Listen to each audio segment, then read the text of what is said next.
आज हम लोग इस वीडियो के माध्यम से हिंदी उपन्यास का विकास देखेंगे और परीक्षा की दृष्टि से जो महत्वपूर्ण उपन्यास हैं उन पर भी चर्चा करते चलेंगे। तो सबसे पहले देखते हैं हिंदी में उपन्यास शब्द का पहला प्रयोग किसने किया था। ठीक है।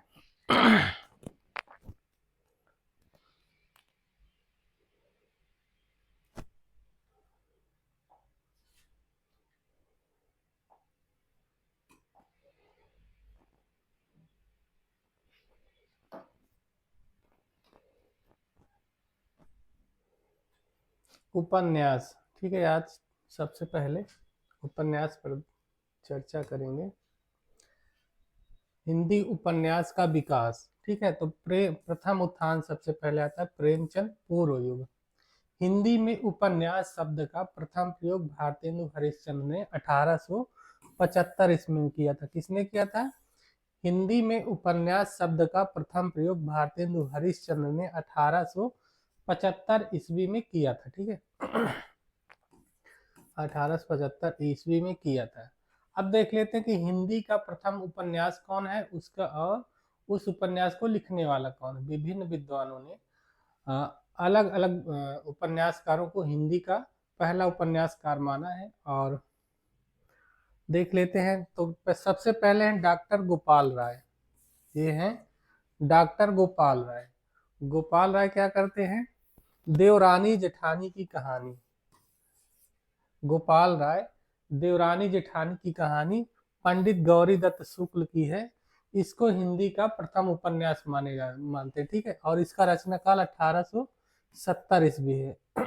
तो गोपाल राय के अनुसार हिंदी का जो पहला उपन्यास है वो देवरानी जेठानी की कहानी है, जिसकी रचना पंडित गौरी दत्त ने 1870 ईस्वी में की थी। इसके बाद दूसरे विद्वान है डॉक्टर विजय शंकर मल्ल। विजय शंकर मल्ल हैं। इन्होंने क्या किया? तो भाग्यवती को हिंदी का पहला उपन्यास मानते हैं। ठीक है। तो डॉक्टर विजय शंकर मल्ल भाग्यवती को हिंदी का प्रथम उपन्यास मानते हैं और भाग्यवती जो है श्रद्धाराम फुल्लौरी की रचना है, जिसका रचना काल 1877 ईस्वी है। ठीक है। 1877 ईस्वी इसका रचना काल माना जाता है। फिर रामचंद्र शुक्ल आते हैं। रामचंद्र शुक्ल क्या करते हैं? परीक्षा गुरु को हिंदी का प्रथम उपन्यास मानते हैं और परीक्षा गुरु की रचना निवास दास करते हैं। कब करते हैं? 1882 ईस्वी में। ठीक है। रामचंद्र शुक्ल निवास दास की परीक्षा गुरु को हिंदी का प्रथम उपन्यास मानते हैं और इसका रचना काल 1882 ईस्वी माना जाता है। तो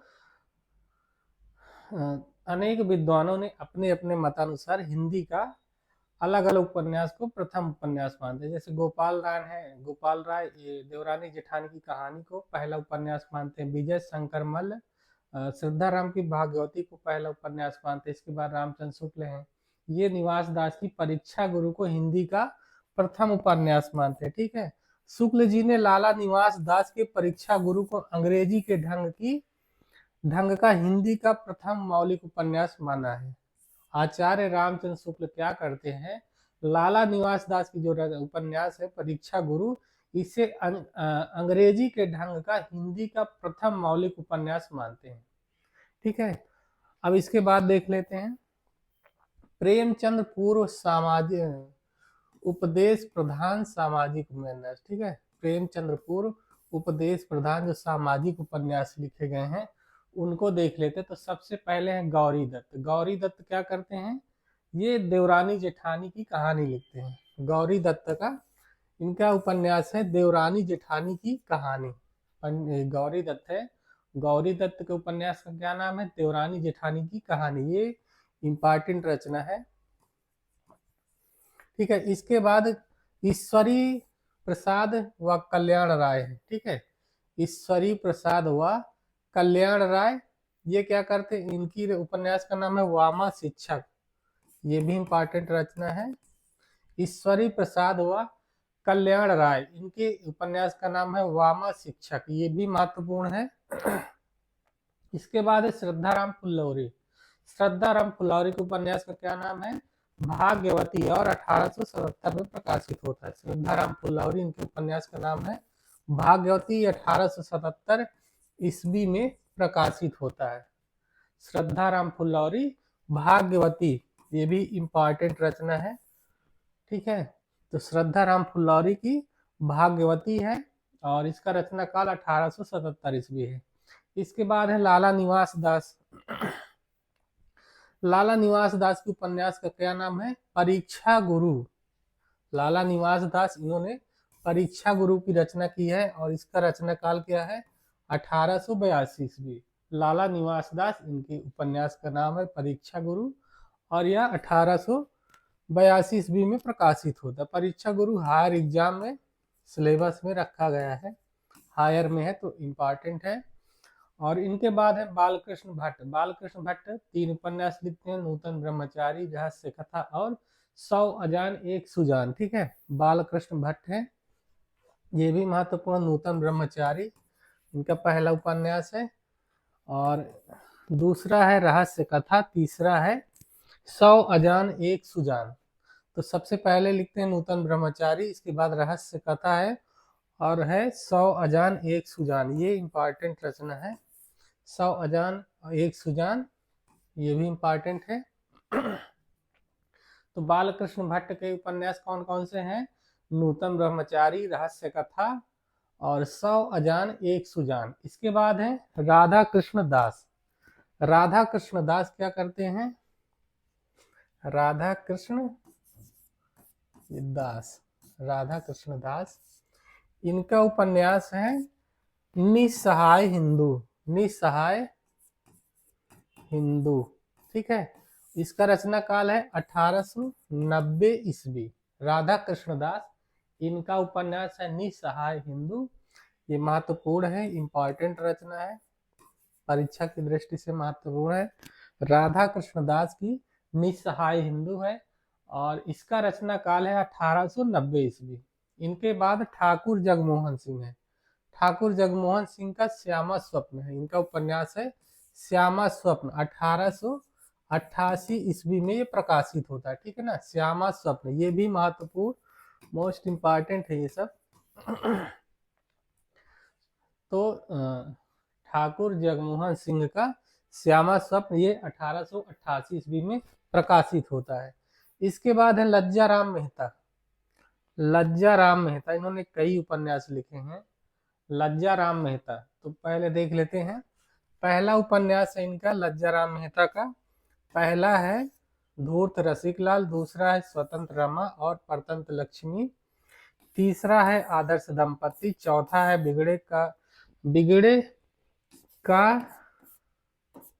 बिगड़े का सुधार अथवा सती सुख देवी, ठीक है। और पांचवा है आदर्श हिंदू। तो इनके ये महत्वपूर्ण उपन्यास है। फिर से देख लेते हैं। लज्जा राम मेहता के उपन्यास धूर्त रसिकलाल है पहला, दूसरा स्वतंत्र रमा और परतंत्र लक्ष्मी, तीसरा है आदर्श दंपति, चौथा है बिगड़े का सुधार अथवा सती सुख देवी और पांचवा जो उपन्यास है इनका आदर्श हिंदू है, ठीक है ना। फिर से देख लेते हैं। धूर्त रसिकलाल, स्वतंत्र रमा, परतंत्र लक्ष्मी, आदर्श दंपति, बिगड़े का सुधार अथवा सती सुख देवी और आदर्श हिंदू लज्जा राम मेहता के उपन्यास है। इसके बाद है किशोरी लाल गोस्वामी। किशोरी लाल गोस्वामी, ठीक है। किशोरी लाल गोस्वामी के उपन्यास देख लेते हैं। इनके महत्वपूर्ण उपन्यास है लवंग लता व आदर्श बाला, स्वर्गीय कुसुम व कुसुम कुमारी है, फिर लीलावती व आदर्श सती है, चपला व नव्य समाज है, फिर अगला उपन्यास तरुण तपस्विनी व कुटीर वासनी है, इसके बाद पुनर्जन्म व सौतिया डाह है, माधवी माधव है और अंगूठी का नगीना है। इनके महत्वपूर्ण उपन्यास है। फिर से देख लेते हैं।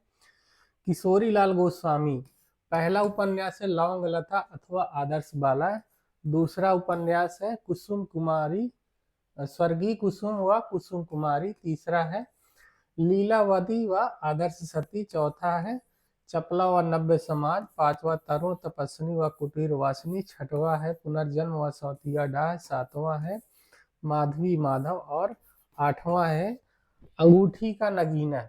ये किशोरी लाल गोस्वामी के महत्वपूर्ण उपन्यास है, फिर से देख लेते हैं।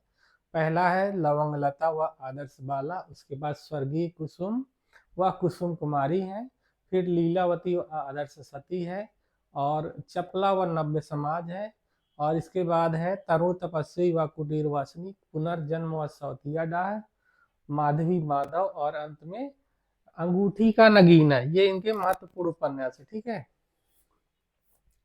फिर देख लेते हैं अयोध्या सिंह उपाध्याय। अयोध्या सिंह उपाध्याय हरिऔध, इनके 2 उपन्यास हैं। अधखिला फूल, पहला उपन्यास जो इनका है अधखिला फूल है, और दूसरा है ठेठ हिंदी का ठाठ। ये दोनों महत्वपूर्ण उपन्यास है, ठीक है ना, मोस्ट इम्पॉर्टेंट है। ठेठ हिंदी का ठाठ और अधखिला फूल, ये दोनों इम्पॉर्टेंट है। ठीक है, अयोध्या सिंह उपाध्याय हरिऔध, इनके 2 उपन्यास हैं। कौन कौन से? पहला है अधखिला फूल और दूसरा है ठेठ हिंदी के ठाठ। ये दोनों महत्वपूर्ण उपन्यास है, दोनों परीक्षाओं में पूछे जाते हैं, तो इनको याद करना है। अयोध्या सिंह उपाध्याय, ठेठ हिंदी का ठाठ और अधखिला फूल। इसके बाद तीसरे निबंध उपन्यासकार है ब्रजनंदन सहाय। ब्रजनंदन सहाय, इनके उपन्यास देख लेते हैं। ब्रजनंदन सहाय, इनका पहला उपन्यास है सौंदर्योपासक, दूसरा है राधा कांत। ठीक है, सौंदर्योपासक और राधा कांत, इनके 2 उपन्यास है। ब्रजनंदन सहाय, सौंदर्योपासक और राधा कांत, इंपॉर्टेंट रचना है सौंदर्योपासक। फिर इनके पश्चात है मन्नन द्विवेदी, अग्नि उपन्यासकार है मन्नन द्विवेदी, इनका उपन्यास है रामलाल। ठीक है ना, मन्नन द्विवेदी, इनका उपन्यास है रामलाल, ये रामलाल लिखते हैं। इसके बाद है राधिका रमण प्रसाद सिंह। राधिका रमण प्रसाद सिंह, इनका कौन सा उपन्यास है? वन जीवन व प्रेम लहरी। वन जीवन और प्रेम लहरी, ठीक है, इनके 2 उपन्यास हैं। एक ही वन जीवन व प्रेम लहरी, एक ही उपन्यास है। फिर है प्रेमचंद्रपुर, हिंदी के प्रमुख ऐतिहासिक उपन्यासकार। ठीक है ना, ये प्रेमचंद्रपुर हिंदी के प्रमुख ऐतिहासिक उपन्यास। ठीक है, प्रेमचंद्रपुर जो ऐतिहासिक उपन्यास लिखे गए हैं, तो उनको देख लेते हैं। सबसे पहले किशोरी लाल गोस्वामी, ये ऐतिहासिक उपन्यास लिखते हैं। इनका पहला ऐतिहासिक उपन्यास में आएगा हृदय हारिणी व आदर्श रमणी, दूसरा है तारा, तीसरा राजकुमारी है, चौथा है कानन कुसुम व मस्तानी, पांचवा लखनऊ की कब्र व शाही मसलहरा, और छठवा है सुल्तान रजिया बेगम व रंगमहल में हलाहल। ठीक है, ये इंपॉर्टेंट रचना है। हृदय हारिणी व आदर्श रमणी, देखिए इंपॉर्टेंट है। तो किशोरी लाल गोस्वामी, इन्होंने ऐतिहासिक उपन्यास लिखे हैं, तो उनमें से कौन कौन से हैं? पहला है हृदय हारिणी व आदर्श रमणी, दूसरा है तारा, तीसरा राजकुमारी, फिर है कानन कुसुम व मस्तानी, चौथा है, पांचवा है लखनऊ की कब्र व शाही मसालारा, इसके बाद है सुल्तान रजिया बेगम व रंग महल में हलाहल। इनके बाद है गंगा प्रसाद गुप्त, अगले उपन्यासकार हैं गंगा प्रसाद गुप्त। इनके उपन्यास देख लेते हैं। पृथ्वीराज चौहान है, कुंवर सेनापति हैं। गंगा प्रसाद गुप्त का पृथ्वीराज चौहान है पहला, दूसरा उपन्यास है कुंवर सिंह सेनापति, और तीसरा है हमीर। तो फिर से देख लेते हैं गंगा प्रसाद गुप्त, इनके उपन्यास है पृथ्वीराज चौहान, कुंवर सिंह सेनापति और हमीर, 3 उपन्यास हैं। इनके बाद राम नरेश त्रिपाठी हैं। राम नरेश त्रिपाठी मूल रूप से कवि हैं। इनकी एक उपन्यास है वीरांगना। ठीक है, ये इम्पॉर्टेंट है, वीरांगना, राम नरेश त्रिपाठी। इनके कविताएं हैं मिलन पथिक, मानसी और स्वप्न। मिलन पथिक, मानसी और स्वप्न, ये इनके काव्य संग्रह। ठीक है ना, राम नरेश त्रिपाठी के मिलन पथिक, मानसी, स्वप्न। इसके बाद है ब्रजनंदन सहाय। ब्रजनंदन सहाय का उपन्यास है लाल चीन। लाल चीन, ब्रजनंदन सहाय का उपन्यास कौन सा है? लाल चीन है। फिर इसके बाद मिश्र बंधु है। मिश्र बंधुओं के उपन्यास का क्या नाम है? वीरमणि। मिश्र बंधुओं का उपन्यास कौन सा है? वीरमणि। अब देख लेते हैं निस्सहाय हिंदू जो है, निस्सहाय हिंदू हिंदी का प्रथम पूर्ण उपन्यास है। और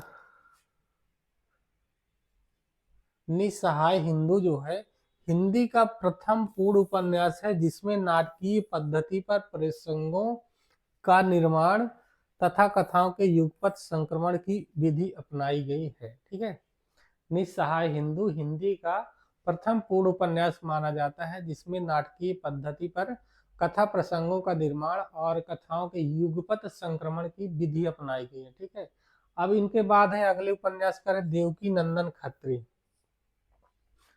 देवकी नंदन खत्री हैं, देवकी नंदन खत्री। इनका उपन्यास कौन कौन से? देवकी नंदन खत्री को हिंदी में तिलस्मी अय्यारी उपन्यासों का जनक माना जाता है। ठीक है, देवकी नंदन खत्री हैं, इनको हिंदी में तिलस्मी और अय्यारी उपन्यासों का जनक माना जाता है। जब देवकी नंदन खत्री अपने उपन्यास लिखते हैं तो उस समय हिंदी जो जानने वाले थे वह तो इनके उपन्यासों में इंटरेस्टेड रहते हैं, लेकिन जो हिंदी भाषा नहीं जानते थे वह भी इनके उपन्यासों को पढ़ने के लिए हिंदी सीखने लगे थे। ठीक है, तो ये अपने समय के महत्वपूर्ण उपन्यासकार माने जाते हैं और इनके उपन्यास पढ़ने के लिए लोगों ने हिंदी पढ़ना सीखा था। अब इनके उपन्यास देख लेते हैं। पहला है चंद्रकांता, दूसरा है चंद्रकांता संतति, तीसरा है नरेंद्र मोहिनी, चौथा है वीरेंद्र वीर और पांचवा है कुसुम कुमारी। ये इनके महत्वपूर्ण उपन्यास है। ठीक है, मोस्ट इम्पॉर्टेंट है चंद्रकांता। ये टीवी में धारावाहिक रूप से काफी समय तक दिखाया जाता था, तो इसको देखने के लिए लोगों की भीड़ लगी रहती थी टीवी के सामने। ठीक है, तो चंद्रकांता महत्वपूर्ण इनका उपन्यास है जिसे पढ़ने के लिए लोगों ने हिंदी सीखी थी। इसके बाद चंद्रकांता संतति, नरेंद्र मोहिनी, वीरेंद्र वीर और कुसुम कुमारी है। ठीक है, ये हो गया देवकी नंदन खत्री। और आगे भी है इनके उपन्यास। काजल की कोठरी है एक, ये भी इम्पोर्टेंट है। अनूठी बेगम है, गुप्त गोदना है, ये भी इम्पोर्टेंट है। भूतनाथ है। देवकी नंदन खत्री के पुत्र हैं दुर्गा प्रसाद खत्री। इन्होंने भूतनाथ के शेष भाग को पूरा किया था। भूतनाथ अधूरा उपन्यास था जब इनकी मृत्यु हो जाती है। तो इनके पुत्र हैं दुर्गा प्रसाद खत्री, उन्होंने भूतनाथ के शेष भाग को पूर्ण किया था। ठीक है, फिर से उनको देवकी नंदन खत्री फिर से देख लेते, महत्वपूर्ण उपन्यासकार हैं। तो देवकी नंदन खत्री को हिंदी में तिलस्मी व अय्यारी उपन्यासों का जनक माना जाता है। अब देख लेते हैं देवकी नंदन खत्री के महत्वपूर्ण उपन्यास। इनका मेन उपन्यास कौन सा है? चंद्रकांता है, जो कई भागों में प्रकाशित होता है, 24 भाग में शायद। इसके बाद चंद्रकांता संतति, फिर नरेंद्र मोहिनी है और वीरेंद्र वीर है, कुसुम कुमारी है, काजल की कोठरी लिखते हैं, अनूठी बेगम है, गुप्त गोदना है। और इनका जो भूतनाथ उपन्यास है वो अपूर्ण रहता है। तो भूतनाथ को इनके पुत्र हैं देवकी नंदन के खत्री के जो पुत्र हैं दुर्गा प्रसाद खत्री, उन्होंने इसको पूर्ण किया। ठीक है, तो दुर्गा प्रसाद खत्री ने भूतनाथ के अधूरे भाग को पूर्ण किया है। इसके बाद आते हैं गोपाल राम गहमरी। गोपाल राम गहमरी जो है ये जासूसी उपन्यासों के लिए प्रसिद्ध है। ठीक है, इनके उपन्यास जासूसी है, जासूसी उपन्यास लिखते हैं और ये जासूसी उपन्यास के प्रवर्तक माने जाते हैं। गोपाल राम गहमरी इम्पोर्टेंट उपन्यासकार हैं। गोपाल राम गहमरी को जासूसी उपन्यासों का प्रवर्तक माना जाता है। हिंदी में जासूसी उपन्यास लिखने की परंपरा की शुरुआत गोपाल राम गहमरी के द्वारा की जाती है। अब इनके उपन्यास देख लेते हैं। तो इनके उपन्यास पहला है अद्भुत लाश, दूसरा है बेकसूर को फांसी, तीसरी है सरकटी लाश, चौथा है खूनी कौन, पांचवा उपन्यास है गुनाह बेगुनाह, छठवां है खूनी कौन, सातवां है जासूस की भूल और आठवां है अद्भुत खून।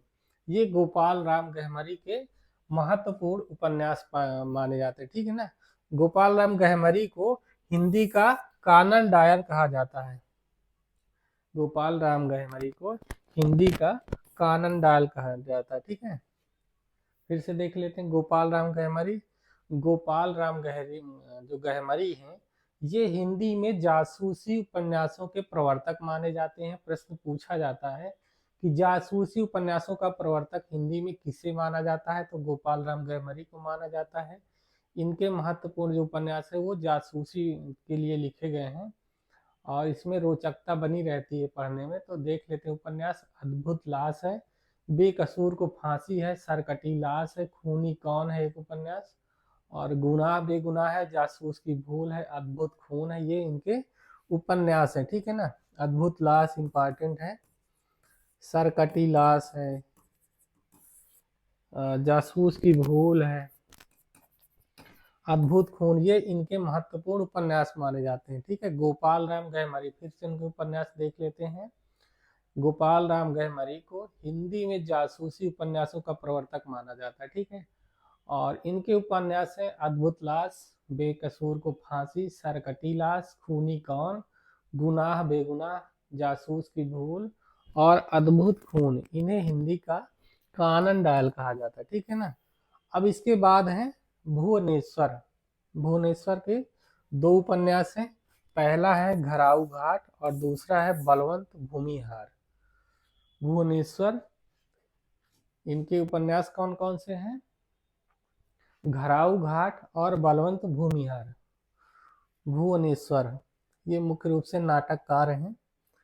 और इसके बाद है राधा चरण गोस्वामी। राधा चरण गोस्वामी की उपन्यास का नाम है सौदामिनी। राधा चरण गोस्वामी ने सौदामिनी उपन्यास की रचना की है। इसके बाद है जैनेन्द्र किशोर, इनका एक उपन्यास है गुलेनार। जैनेन्द्र किशोर का गुलेनार उपन्यास है, ठीक है। और इनके बाद है ब्रजनंदन सहाय। ब्रजनंदन सहाय के उपन्यास का क्या नाम है? राजेंद्र मालती। ब्रजनंदन सहाय, इनका उपन्यास कौन सा है? राजेंद्र मालती। अद्भुत प्रायश्चित और अरण्य बाला, तीन है। अद्भुत प्रायश्चित, राजेंद्र मालती। अब इनके बाद बालकृष्ण भट्ट हैं। बालकृष्ण भट्ट इम्पॉर्टेंट है और इनका नूतन ब्रह्मचारी इम्पॉर्टेंट है, पूछा जाता है, मोस्ट इम्पॉर्टेंट है।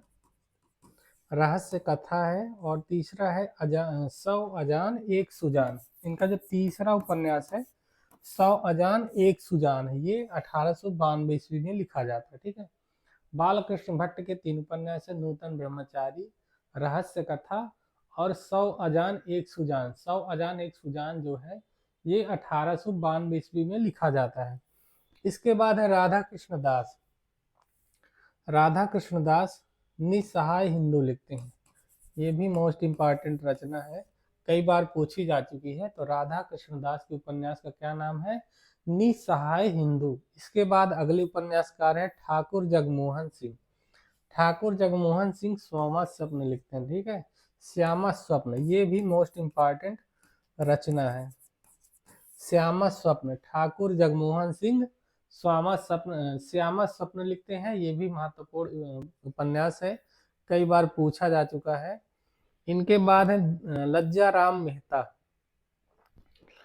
लज्जा राम मेहता के प्रमुख उपन्यास देख लेते हैं। पहला है धूर्त रसिकलाल, उसके बाद है स्वतंत्र रमा व परतंत्र लक्ष्मी, तीसरा है आदर्श दंपत्ति, चौथा है बिगड़े का सुधार, पांचवा है आदर्श हिंदू। ये पीछे हो चुका है शायद। धूर्त रसिकलाल इम्पॉर्टेंट है, स्वतंत्र रमा परतंत्र लक्ष्मी, आदर्श दंपत्ति है, बिगड़े का सुधार अथवा सती सुखदेवी और आदर्श हिंदू, ठीक है।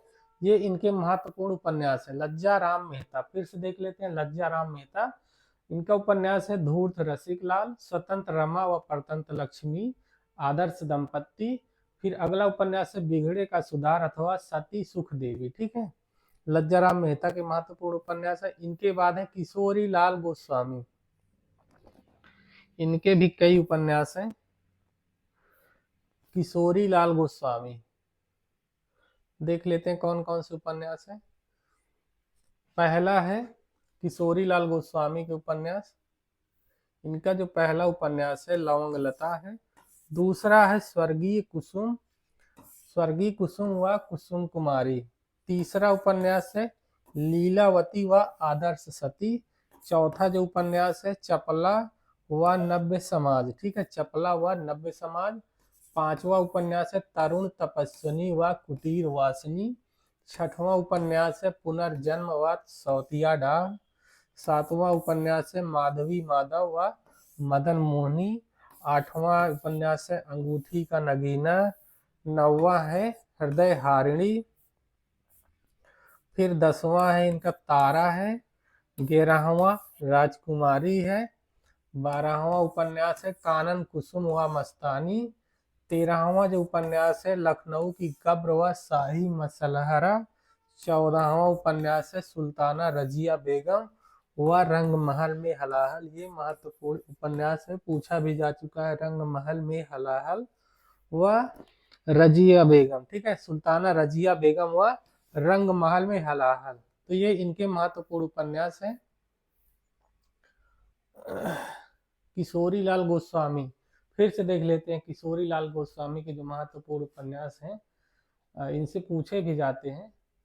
तो इनका जो पहला उपन्यास है लवंगवलती व आदर्श बाला है। दूसरा स्वर्गीय कुसुम व कुसुम कुमारी इम्पॉर्टेंट है। लीलावती व आदर्श सती इम्पॉर्टेंट है। चपला व नव्य समाज है। तरुण तपस्विनी है। पुनर्जन्म व सौतिया डाह है। माधवी माधव व मदन मोहनी है। इसके बाद अंगूठी का नगीना है। हृदय हारिणी व आदर्श रमणी है। तारा है। राजकुमारी है। कानन कुसुम व मस्तानी है। लखनऊ की कब्र व शाही मसलहरा है। सुल्ताना रजिया बेगम व रंग महल में हलाहल। ये इनके महत्वपूर्ण उपन्यास है, ठीक है। फिर से देख लेते हैं किशोरी लाल गोस्वामी महत्वपूर्ण उपन्यासकार माने जाते हैं, ठीक है। इनके उपन्यास कौन कौन से हैं? लवंग लता व आदर्श बाला है। स्वर्गीय कुसुम व कुसुम कुमारी है। इसके बाद लीलावती व आदर्श सती लिखते हैं। फिर चपला व नव्य समाज है। तरुण तपस्विनी व कुटीर वासिनी है। इसके बाद पुनर्जन्म है। पुनर्जन्म व सौतिया डाह। इसके बाद माधवी माधव व मदन मोहनी है। अंगूठी का नगीना है। हृदय हारिणी व आदर्श रमणी है। फिर अगला उपन्यास है तारा। इसके बाद राजकुमारी है। फिर कानन कुसुम व मस्तानी है। फिर एक उपन्यास है लखनऊ की कब्र व शाही मसलहरा। और अंत में एक उपन्यास है सुल्ताना रजिया बेगम व रंग महल में हलाहल। ये कई बार पूछा जाता है, तो इसको याद रखना है। अब आते हैं चरित्र प्रधान उपन्यास। फिर आते हैं द्वितीय उपन्यास में आ जाते हैं। द्वितीय उत्थान, ये तो प्रथम उत्थान के नाटक उपन्यास थे। अब द्वितीय उत्थान या प्रेमचंद युग, जो हिंदी उपन्यास का द्वितीय उत्थान है वह प्रेमचंद युग है, ठीक है ना। प्रेमचंद के नाम पर इस युग का नाम प्रेमचंद युग पड़ा है। अब देख लेते हैं मुंशी प्रेमचंद, इनके विषय में कुछ बातें हैं जो पूछी जाती हैं। तो प्रेमचंद का जन्म 1880 ईस्वी में होता है। इनका जन्म 1880 ईस्वी में होता है, ठीक है। और इनकी मृत्यु कब होती है? 1936 ईस्वी में। प्रेमचंद का जन्म 1880 और मृत्यु 1936 ईस्वी मानी जाती है, ठीक है। इनका जो मूल नाम था वह धनपत राय था। प्रेमचंद का मूल नाम धनपत राय था, लेकिन ये नवाब राय बनारसी के नाम से लिखा करते थे। किस नाम से लिखते थे? नवाब राय बनारसी के नाम से ये उपन्यास लिखा करते थे। और धनपत राय को प्रेमचंद नाम दया नारायण निगम ने दिया था। प्रेमचंद जो नाम दिया गया धनपत राय को, वो दया नारायण निगम ने दिया था। शरद चंद्र चट्टोपाध्याय ने प्रेमचंद को उपन्यास सम्राट की संज्ञा दी है। शरद चंद्र चट्टोपाध्याय हैं, बंगला कथाकार हैं।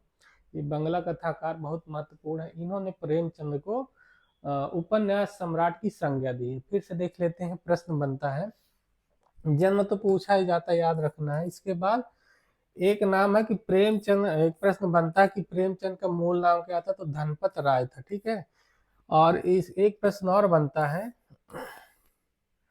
कि इनका जो ये किस नाम से उपन्यास लिखते थे? प्रेमचंद जो थे वो किस नाम से उपन्यास लिखा करते थे? प्रश्न ये बनता है। तो नवाब राय बनारसी के नाम से ये प्रश्न बनता है, ठीक है ना। नवाब राय बनारसी के नाम से ये लिखा करते थे उपन्यास। इसके बाद धनपत राय को प्रेमचंद्र नाम किसने दिया, एक प्रश्न ये पूछा था, ठीक है। प्रेमचंद को धनपत राय को प्रेमचंद्र नाम किसने दिया है, एक प्रश्न ये बनता है। तो किसने दिया है, दया नारायण निगम ने प्रेमचंद्र नाम दिया है। और एक प्रश्न और बनता कि शरद प्रेमचंद्र को उपन्यास सम्राट की संज्ञा किसने दी है, तो किसने दी है, शरद चंद्र चट्टोपाध्याय ने दी है, ठीक है। ये महत्वपूर्ण प्रश्न है, फिर से देख लेते हैं। प्रेमचंद का जन्म कब होता है, 1880 में, और मृत्यु 1936 में होती है। प्रेमचंद का मूल नाम जो था वो धनपत राय था, और ये नवाब राय बनारसी के नाम से उपन्यास लिखा करते थे।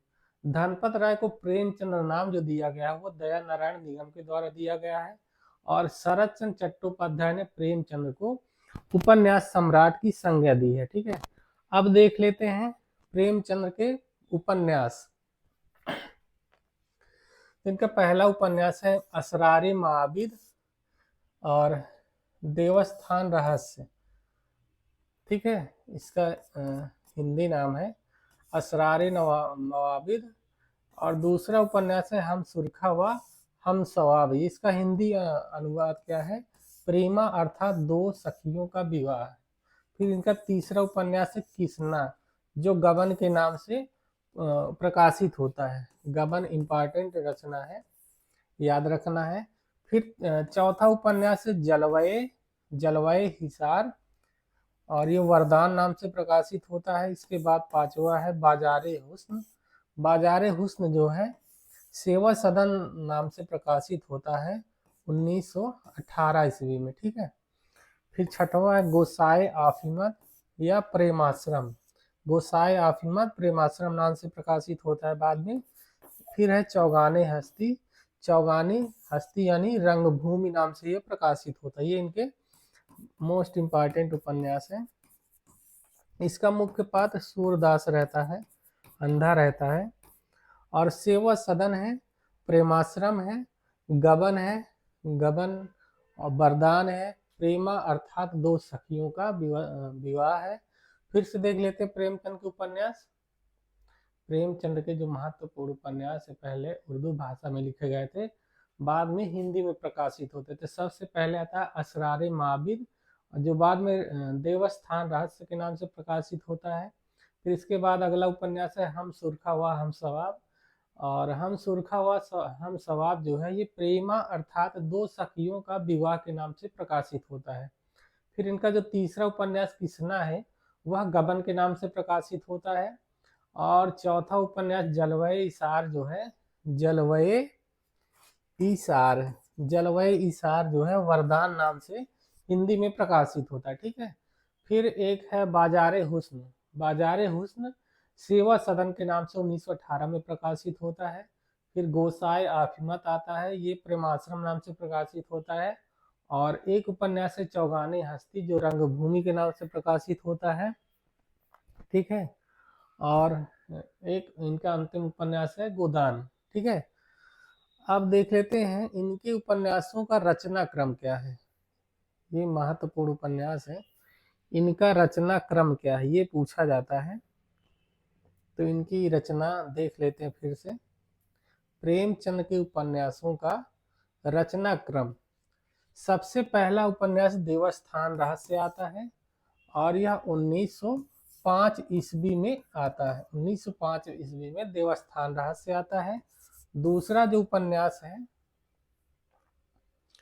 उपन्यास है ये प्रेमा नाम से 1907 ईस्वी में प्रकाशित होता है।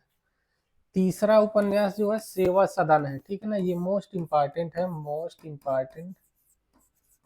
उपन्यास है, और ये 1918 में प्रकाशित होता है, ठीक है। ये इनका महत्वपूर्ण उपन्यास है, मोस्ट इम्पॉर्टेंट।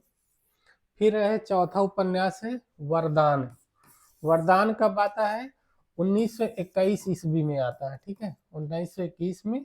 पांचवा प्रेमाश्रम है, प्रेमाश्रम 1922 ईस्वी में आता है, 1922 ईस्वी में आता है। छठवा है रंगभूमि 1925 ईस्वी में आता है, ठीक है। ये भी महत्वपूर्ण मोस्ट इम्पॉर्टेंट रचना है। प्रेमचंद के सारे उपन्यास पूछे जाते हैं, ये भी मोस्ट इम्पॉर्टेंट है, इनके पात्र भी पूछे जाते हैं। फिर 7वां उपन्यास प्रेमचंद का है कायाकल्प।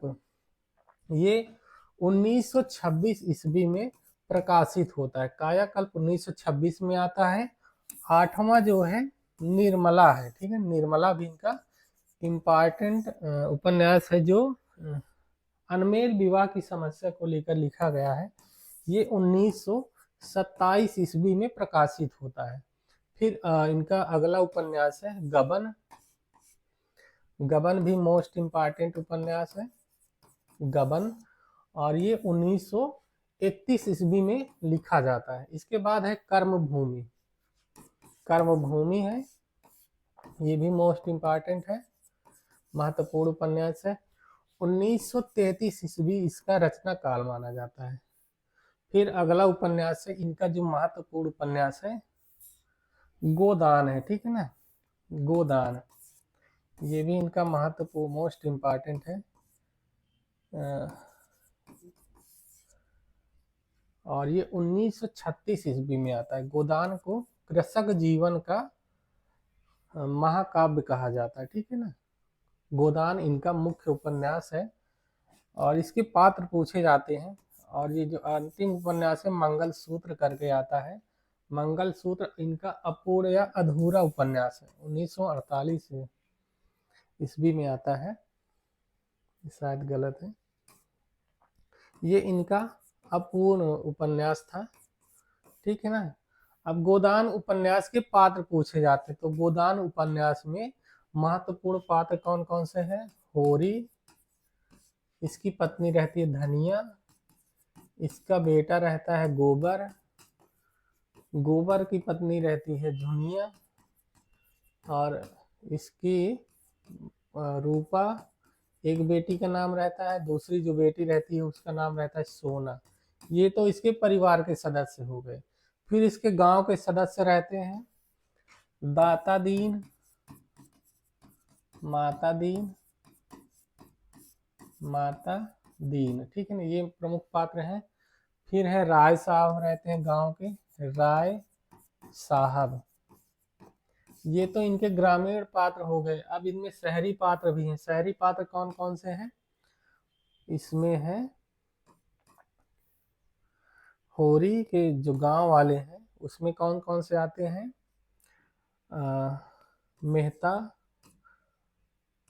मेहता साहब है, मालती है, मेहता मालसी, तंखा है, मेहता मालती तंखा, गोविंदी,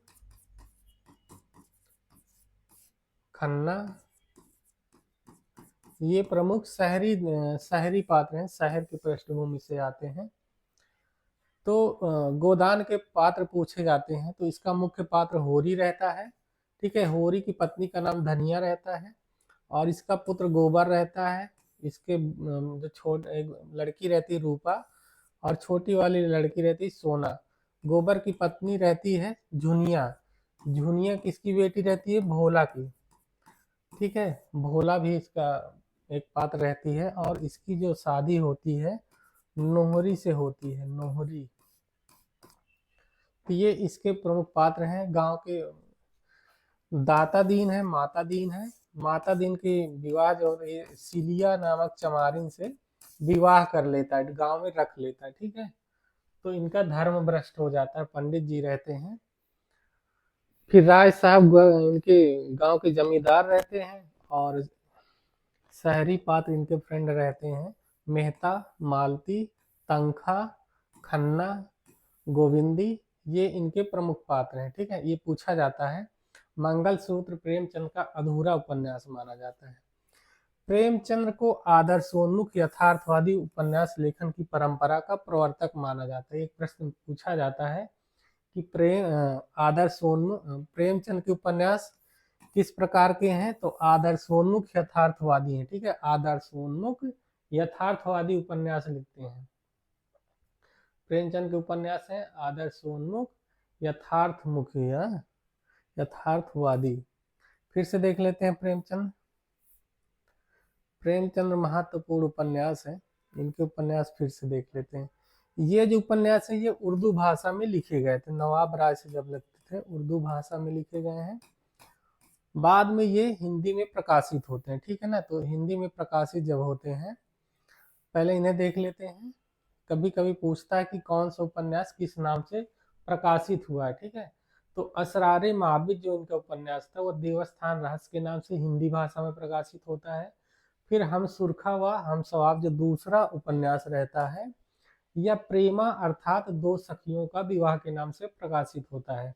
इनका जो तीसरा उपन्यास किसना रहता है, ये हिंदी में गबन नाम से प्रकाशित होता है। और जो चौथा उपन्यास है जलवाए हिसार है, जलवाए ईसार, ये वरदान नाम से हिंदी में प्रकाशित होता है। इसका प्रकाशन वरदान नाम से किया जाता है। फिर अगला उपन्यास बाजारे हुस्न है, जो हिंदी में सेवा सदन के नाम से प्रकाशित होता है, ठीक है। और सेवा सदन इनका हिंदी का पहला उपन्यास है जो हिंदी भाषा में लिखा प्रकाशित होता है। सेवा सदन 1918 में प्रकाशित किया जाता है। फिर अगला उपन्यास है गोसाए आफिमत। गोसाए आफिमत जो है प्रेमाश्रम के नाम से प्रकाशित होता है। फिर अगला उपन्यास चौगाने हस्ती है, चौगाने हस्ती रंगभूमि के नाम से हिंदी में प्रकाशित होता है, ठीक है। ये तो उनके उपन्यास है जो उर्दू भाषा से हिंदी में प्रकाशित होते हैं। अब देख लेते हैं इनके उपन्यासों का रहस्य जो हिंदी में लिखे गए हैं, ठीक है ना। सबसे पहले 1905 में देवस्थान रहस्य आता है। इसके बाद 1907 में प्रेमा के नाम से लिखते हैं। फिर 1918 में सेवा सदन लिखते हैं। 1921 में वरदान लिखते हैं। 22 में प्रेमाश्रम आता है। 25 में रंगभूमि आता है। 26 में कायाकल्प है। 27 में निर्मला आता है। गबन 31 में आता है। और कर्मभूमि 1933 में आता है। गोदान 1936 में आता है। गोदान 1936 है। और मंगल सूत्र इनका अपूर्ण उपन्यास माना जाता है, ठीक है। ये इनके महत्वपूर्ण उपन्यास है। फिर से देख लेते हैं इनके उपन्यास जो है। देवस्थान रहस्य 1905 में आता है। प्रेमा 1907 में आता है। सेवा सदन 1918 में प्रकाशित होता है। वरदान 1921 में आता है। प्रेमाश्रम 1922 में आता है। रंगभूमि 1925 में आता है। और कायाकल्प है 1926 में प्रकाशित होता है। निर्मला 1927 में प्रकाशित होता है। गबन जो इनका अगला उपन्यास है ये 1931 में प्रकाशित होता है। इसके बाद कर्मभूमि है 33 में प्रकाशित होता है 1933 में। फिर है गोदान, गोदान 1936 में प्रकाशित होता है जो इनका मंगल सूत्र उपन्यास है। ये इनका अपूर्ण उपन्यास माना जाता है। प्रेमचंद्र को आदर्शोन्मुख यथार्थवादी उपन्यास लेखन की परंपरा का प्रवर्तक माना जाता है।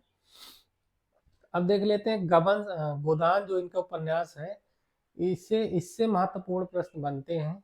इसके पात्र भी पूछे जाते हैं, कथन भी पूछे जाते हैं। तो पात्र देख लेते हैं, पात्र कौन कौन से रहते हैं। गोदान में पहला तो एक मुख्य पात्र रहता है होरी। गोदान का जो मुख्य पात्र है होरी रहता है। होरी की पत्नी रहती है धनिया। और इसका पुत्र जो रहता है गोबर, गोबर पुत्र रहता है। इसकी जो लड़की रहती है रूपा बड़ी लड़की रहती है। और सोना जो है छोटी लड़की रहती है। ये पात्र पूछे जाते हैं। फिर गांव से और पात्र रहते हैं। माता दीन दाता दीन रहते हैं। पंडित जी रहते हैं दाता दीन।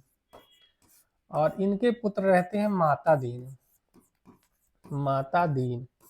एक रहते हैं भोला, इनके पड़ोसी गांव के रहते हैं भोला। यादव रहते हैं, यादव जी दूध दोते हैं, ठीक है ना। इनकी भोला की बच्ची रहती है, इनकी लड़की जो रहती है उसका नाम रहता है झुनिया, झुनिया। ये मुख्य पात्र है। एक चमारिन रहती, नाम रहता है सिलिया, सिलिया चमारिन, सिलिया चमारिन, ठीक है। अब ये मुख्य पात्र हैं।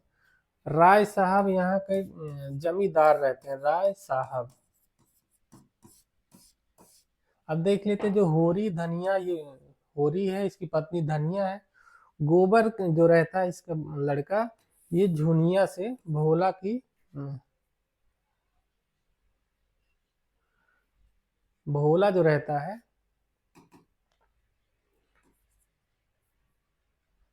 ठीक है। भोला की लड़की झुनिया रहती है, झुनिया से गोबर शादी करता है।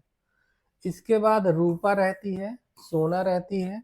जो सिलिया चमारिन रहती है, ये माता दीन से विवाह इसको रखे रहता है, इससे प्रेम करता है माता दीन सिलिया से, ठीक है।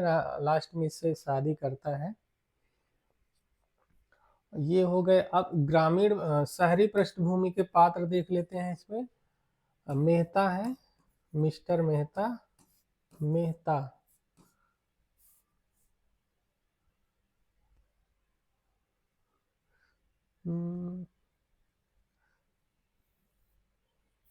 मेहता है, खन्ना है,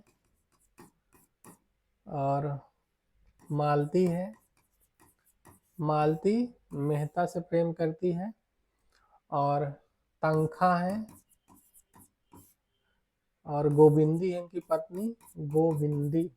तो ये गोदान के प्रमुख पात्र हैं, ठीक है ना। राय साहब, फिर इसके बाद है होरी है,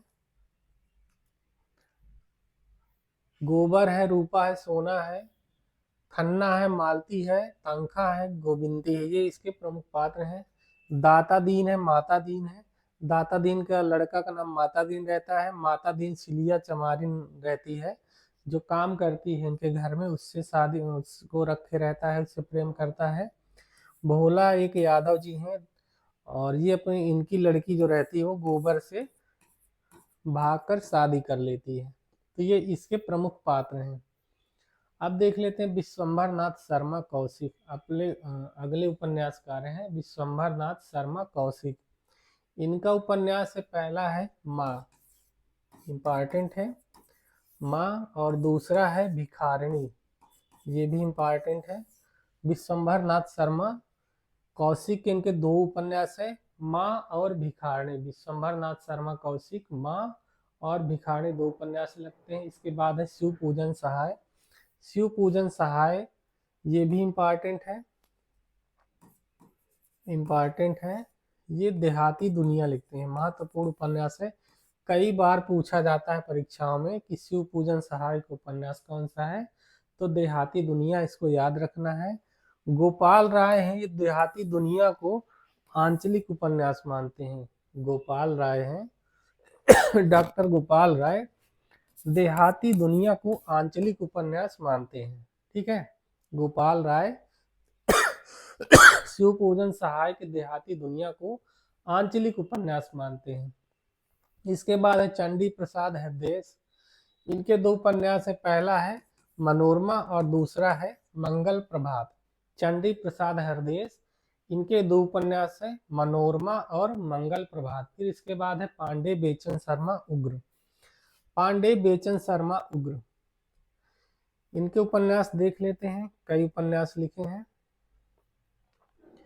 इनका पहला उपन्यास पांडे बेचन शर्मा उग्र का पहला है चंद हसीनों के खतूत, दूसरा है दिल्ली का दलाल, तीसरा है बुधवा की बेटी, चौथा शराबी है, पांचवा है सरकार तुम्हारी आंखों में, छठवां है चॉकलेट, सातवां है जी जी जी, इसके बाद आठवां है फागुन के दिन चार, नौवां है जुहू, ठीक है।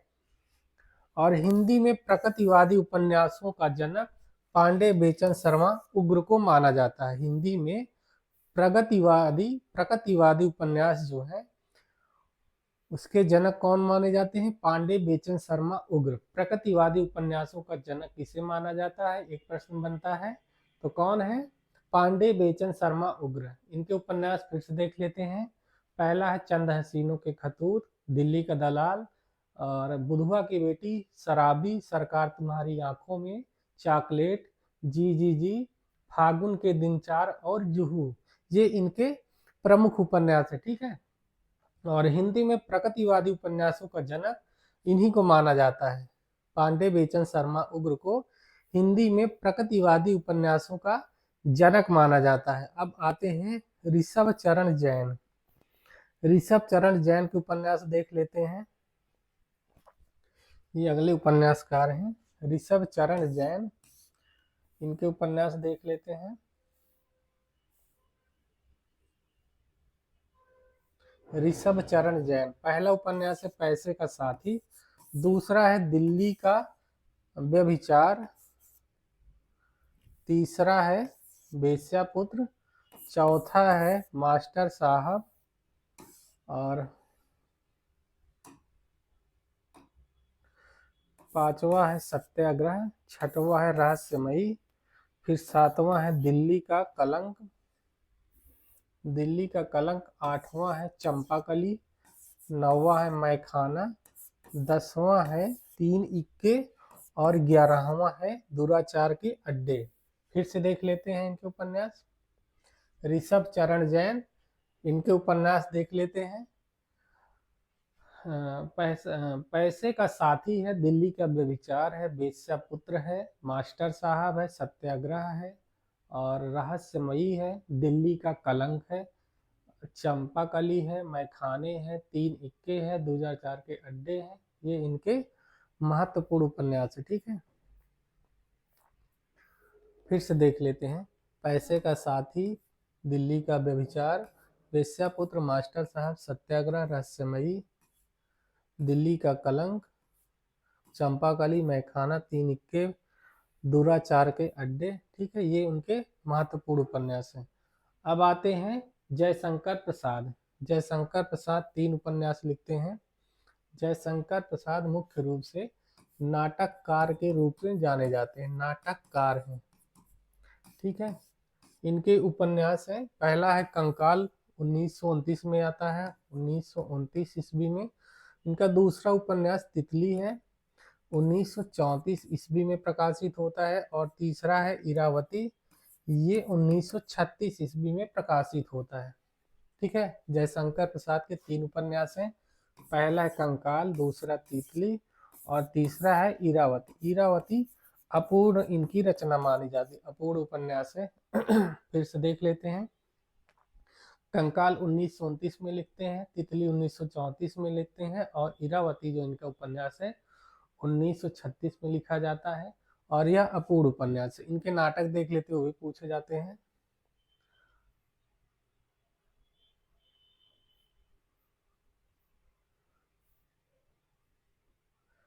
इनका एक चंद्रगुप्त नाटक है, चंद्रगुप्त।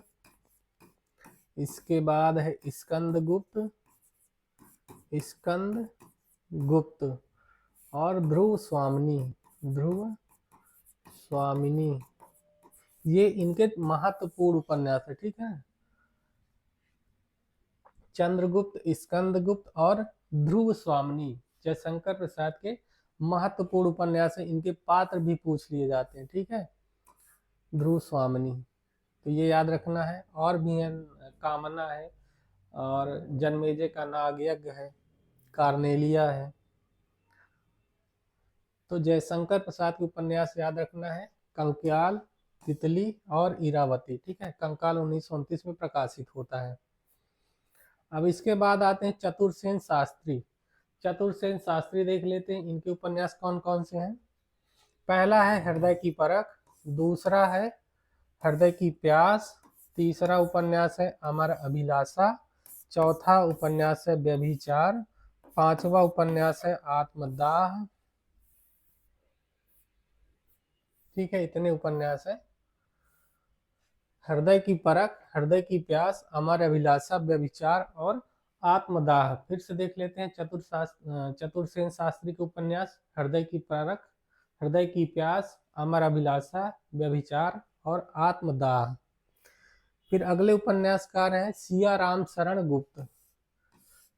इनका पहला उपन्यास है गोंद, दूसरा अंतिम आकांक्षा, और तीसरा नारी। सिया राम शरण गुप्त, गोंद, अंतिम आकांक्षा और नारी, 3 उपन्यास हैं। फिर प्रताप नारायण श्रीवास्तव हैं। प्रताप नारायण श्रीवास्तव के 3 ये उपन्यास हैं, विदा, विसर्जन, विजय और विकास। पहला है विदा, दूसरा विसर्जन, तीसरा विजय और चौथा है विकास। प्रताप नारायण श्रीवास्तव, इनके उपन्यास देख लेते हैं, विदा, विसर्जन, विजय और विकास। ठीक है, फिर अगले उपन्यासकार हैं राधिका रमण प्रसाद सिंह। राधिका रमण प्रसाद सिंह, इनके उपन्यास हैं, पहला है राम रहीम, दूसरा है पुरुष और नारी, तीसरा है संस्कार, चौथा है चुंबन और चाटा। राधिका रमण प्रसाद सिंह, इनके उपन्यास फिर से देख लेते हैं। राम रहीम, दूसरा है पुरुष और नारी, तीसरा संस्कार, चौथा है चुंबन और चाटा। ठीक है। फिर अगले उपन्यासकार हैं जीपी श्रीवास्तव। जीपी श्रीवास्तव, इनके उपन्यास देख लेते हैं। महाशय भड़ाम सिंह शर्मा, दूसरा है लतखोरी लाल, तीसरा उपन्यास है बिलायती उल्लू, चौथा उपन्यास कौन सा है, स्वामी चौखटानंद, पांचवा उपन्यास है प्राणनाथ, छठवां है गंगा जमुना, फिर सातवां है दिल की आग उर्फ दिल जले की आग। ये इनके महत्वपूर्ण उपन्यास है, जीपी श्रीवास्तव। फिर से देख लेते हैं जीपी श्रीवास्तव के उपन्यास कौन कौन से हैं। महाशय भड़ाम सिंह शर्मा है, दूसरा है लतखोरी लाल, तीसरा बिलायती उल्लू है, चौथा स्वामी चौखटानंद, पांचवा प्राणनाथ, छठवा गंगा जमुनी, सातवां है दिल की आग उर्फ दिल जले की आग। ये इनके महत्वपूर्ण उपन्यास है। ठीक है। फिर अगले उपन्यासकार है मन्नन द्विवेदी, इनका उपन्यास है कल्याणी। मन्नन द्विवेदी, इनका उपन्यास है कल्याणी। फिर अगले उपन्यासकार है सूर्यकांत त्रिपाठी निराला। निराला जी तो मुख्य रूप से कवि के रूप में प्रसिद्ध हैं। ठीक है, कवि हैं। इनके उपन्यास देख लेते हैं। पहला है अप्सरा, दूसरा है अलका, तीसरा निरुपमा, चौथा प्रभावती और पांचवा है चोटी की पकड़, छठवा है काले कारनामे। फिर से देख लेते हैं। अप्सरा, अलका, निरुपमा, प्रभावती, चोटी की पकड़ और काले कारनामे।